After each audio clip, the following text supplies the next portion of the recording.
How would you like to go to bed one night with enough money in your account to pay your bills the next morning, only to wake up to a negative balance due to unauthorized withdrawals?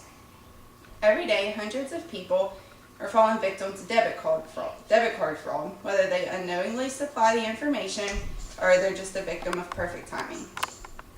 I've worked in a debit card dispute department of a bank and have seen firsthand the numerous amount of disputes that come through on a daily basis. In order to avoid someone having unauthorized access to your monetary accounts and potential failure to recover the funds, protecting your debit card is of utmost importance. Today I'll be discussing various ways bank account information is obtained illegally, ways you can prevent becoming a fraud, and what you should do if you find yourself victim. Now that we know what we'll be discussing, let's get to the first point, the methods that these use to obtain this information. According to the Center for Identity Management and Information Protection, phishing is the #1 scheme crooks use. This involves getting your information via email, social media, or text messaging, or even phone calls. The crooks call you, text you, let you know that there's a problem with your debit card or with your bank account, and if you give them their debit card information, they can help get this sorted out. Another way is when you purchase online, use your debit card. Crooks can get into the system, get your debit card information, and go from there.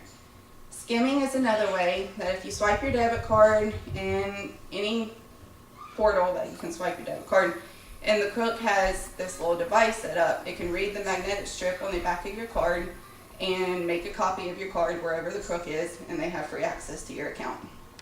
Shoulder surfing is another issue. When you're at a store, somebody stands a little too close behind you, gets your card information, your PIN number, free access to your account. Just as there are many ways to legally obtain your information, there are just as many ways to prevent this. As a rule of thumb, suspect everybody as a crook and everybody's trying to get your information. Never give out your information over the phone unless you're 110% sure of who you're talking to.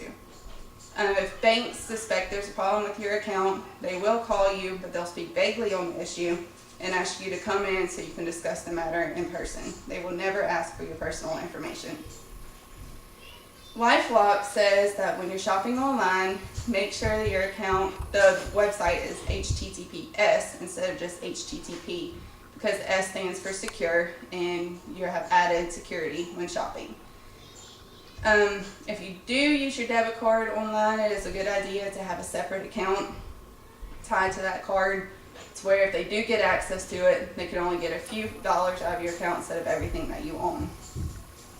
Don't be afraid to ask the person behind you to back up just a little bit if you think they're sitting a little bit too close. And always cover the PIN pad when you're entering your PIN number. If you should find yourself a victim of fraud, following a few simple steps will help you get your money back. Report your debit card lost or stolen immediately. If your banks are closed, there's always a 1-800 number that you can call.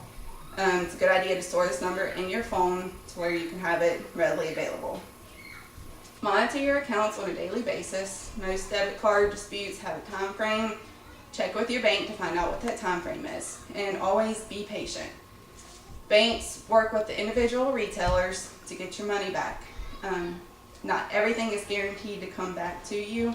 They will most of the time allot a certain amount while they're trying to work with each individual retailer. So you can see how easy it is for crooks to get your information, but just as easy as it is to protect your information. Always take the extra precautions. You can never be too careful with dealing with your monetary accounts. Wouldn't you like to wake up the next morning and still have your hard-earned money safe in your account? Amen. Did you get everybody twice?